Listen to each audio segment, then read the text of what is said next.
Highway क्या है? Highway mosaic chain पर बना एक नया क्रॉस चेन प्रोटोकॉल है। मुझे लगता है कि आप में से ज्यादातर लोगों के लिए इसका मतलब अभी साफ नहीं है, इसलिए आइए इसे समझते हैं। क्रॉस चेन प्रोटोकॉल यानी संचालक या पुल अलग अलग ब्लॉकचेन नेटवर्कों के बीच पुल का काम करते हैं। वे टोकन, डेटा या संदेशों को एक चेन से दूसरी चेन पर भेजना संभव बनाते हैं, क्योंकि ये चेन सामान्य रूप से सीधे आपस में बात नहीं कर सकती। व्यवहार में वे उपयोगकर्ता को एक पारिस्थितिकी तंत्र की कीमत को दूसरे पारिस्थितिकी तंत्र में इस्तेमाल करने की सुविधा देते हैं। उदाहरण के लिए एथेरियम से सोलाना, पोल्काडॉट, बीएनबी चेन या किसी दूसरी ब्लॉकचेन पर धन भेजना। ये इसलिए जरूरी है क्योंकि ये अलग अलग नेटवर्क हैं, इनके नियम अलग हैं, इनकी अर्थव्यवस्था अलग है और बिना पुल के ये एक दूसरे को देख नहीं सकते। सार्वजनिक आंकड़ों में पुलों की कोई सटीक वैश्विक संख्या मौजूद नहीं है, लेकिन हम बहुत गलत नहीं होंगे अगर कहें कि आज लगभग 20 महत्वपूर्ण पुल प्रोटोकॉल हैं, जिनमें कुल मिलाकर केवल कुछ 100 रिलेयर हैं, जो मिलकर क्रॉस चेन ढांचे के एक बड़े हिस्से को संभालते हैं। ये पूरी तरह समझने के लिए कि कोई पहले से मौजूद समाधानों के साथ साथ एक बिल्कुल नया पुल प्रोटोकॉल क्यों शुरू करना चाहेगा, हमें पहले मौजूदा प्रणालियों की कमजोरियों को समझना होगा। आइए क्रम से चलते हैं। क्रॉस चेन उद्योग में जिन कंप्यूटरों को आमतौर पर रिलेयर कहा जाता है, वे ज्यादातर मामलों में निजी कंपनियों या छोटे दलों के नियंत्रण में होते हैं, जो अलग अलग प्रोटोकॉल चलाते हैं।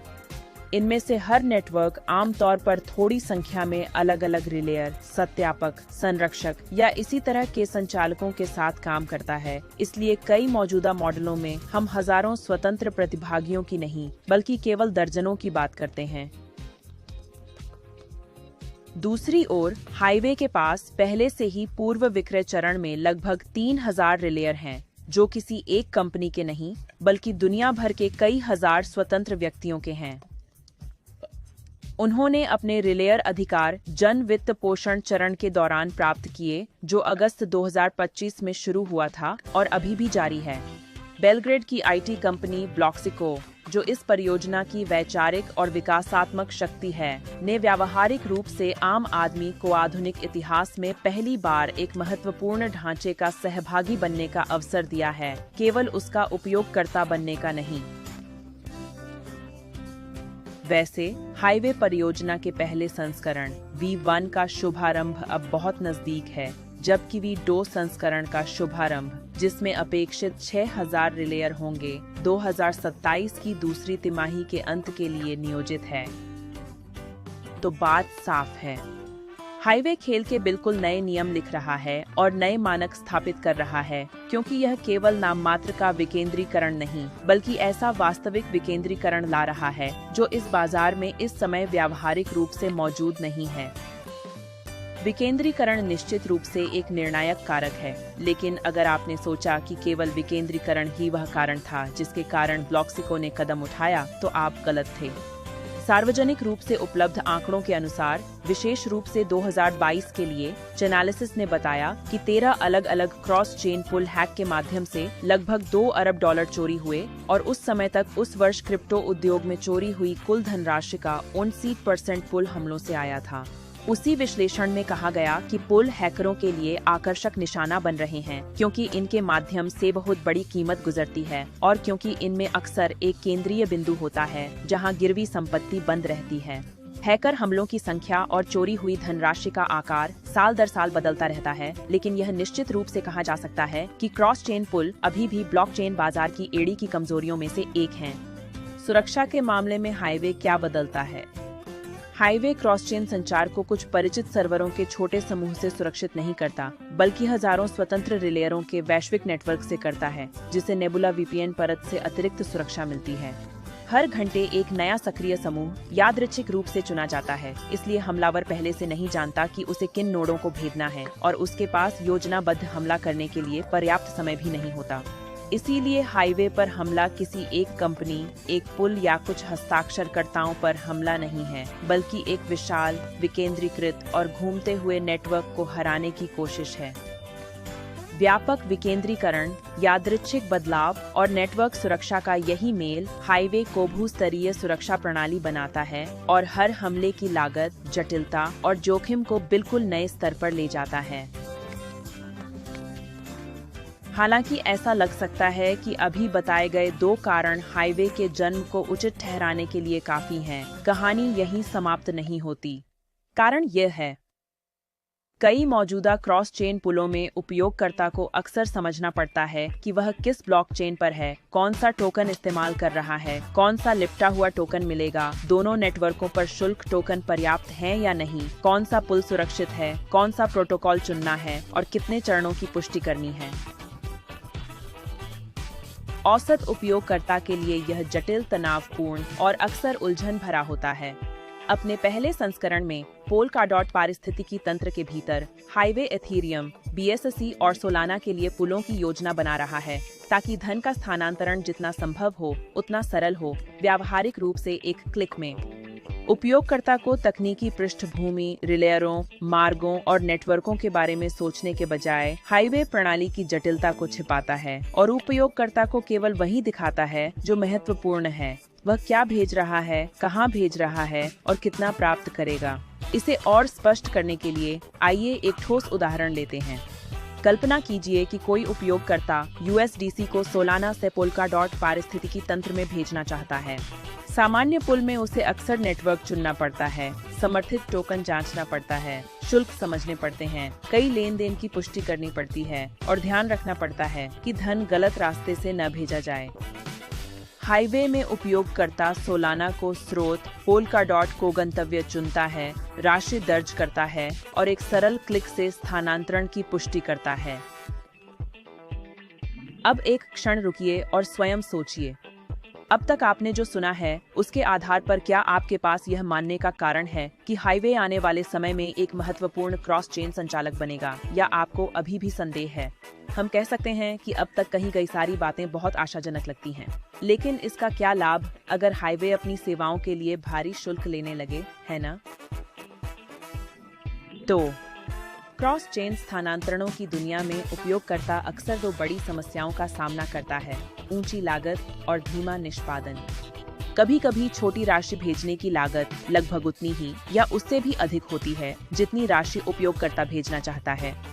इसके अलावा स्थानांतरण में कई मिनट, कई घंटे और कुछ मामलों में 1 या 2 दिन भी लग सकते हैं। हाईवे इसे भी बदलता है।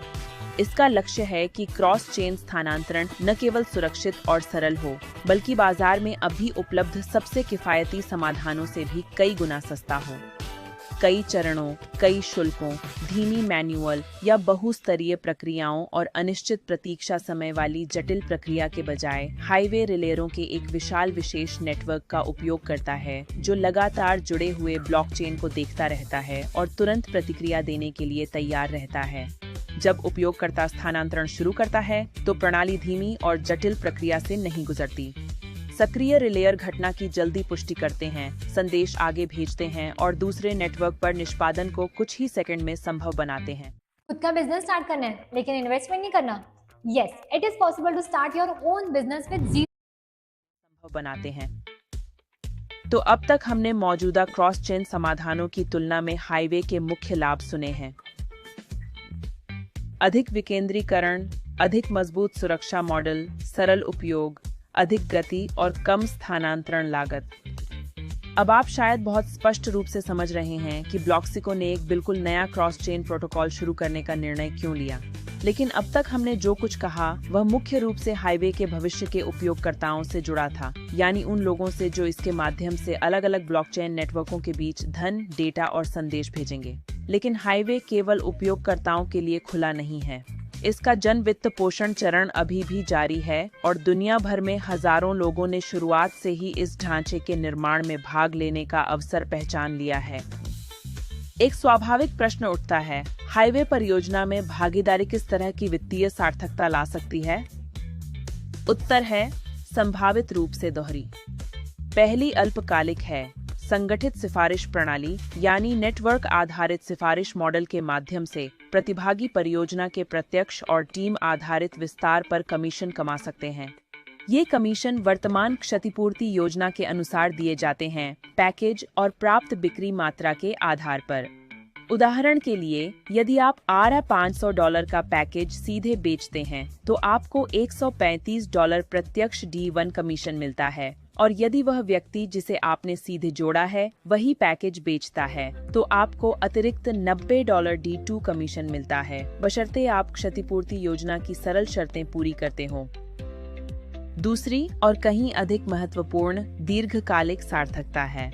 प्रस्तावित हाईवे पैकेज खरीदकर प्रतिभागी सिर्फ एक और डिजिटल उत्पाद नहीं खरीदता, वह रिलेयर ढांचे में आनुपातिक अधिकार प्राप्त करता है, यानी ऐसा ढांचा जो क्रॉस चेन लेन देन के प्रसंस्करण में भाग लेगा।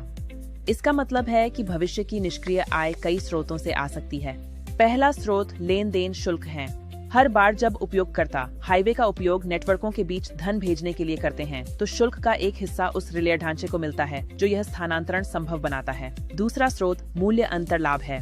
क्रॉस चेन बाजारों में अक्सर अलग अलग ब्लॉकचेन पारिस्थितिकी तंत्रों के बीच मूल्य अंतर होते हैं और हाईवे ढांचा स्वचालित मूल्य अंतर तंत्रों के माध्यम से इन अंतरों का लाभ उठाने में भाग ले सकता है।